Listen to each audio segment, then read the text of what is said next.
Welcome to CAM Look, your daily dose of the Cincinnati Art Museum.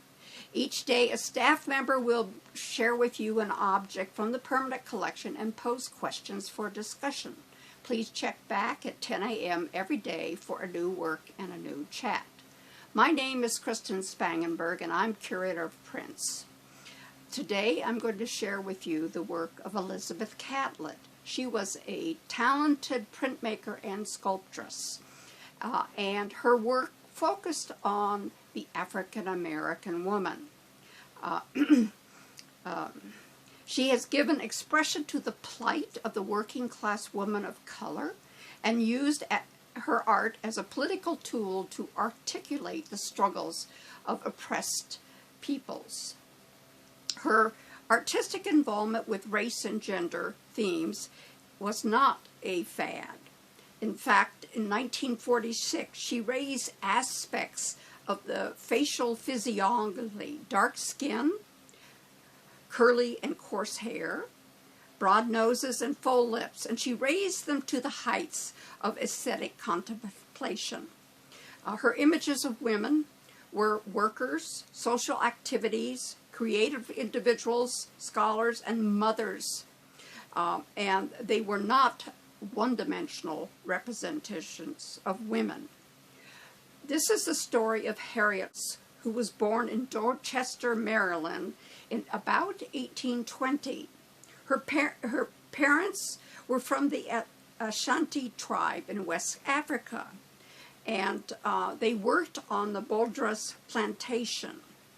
She was hired out at the age of 5.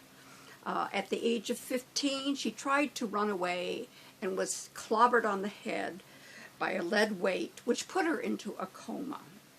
In 1844, she married a free black man while she was still a slave. When the owner died in 1849, Harriet was among the slaves to be sold.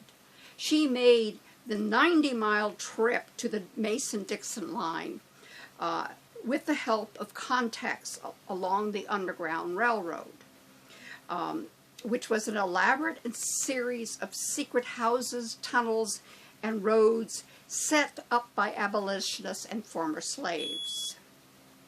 Harriet made 19 trips once she had made it north on the Underground Railroad and freed over 300 slaves, including members of her own family. In fact, Southern planters were so enraged that they put a $40,000 bounty on her head. This was all before the Civil War. During the Civil War, she was a spy, a nurse, and a scout for the Union Army. She later worked in Washington, D.C. as a governmental nurse. And she had a long life. She lived to the age of 93. We all today are looking at issues of diversity, and yet we are all created equal. This is something that is worthwhile exploring with your family and friends.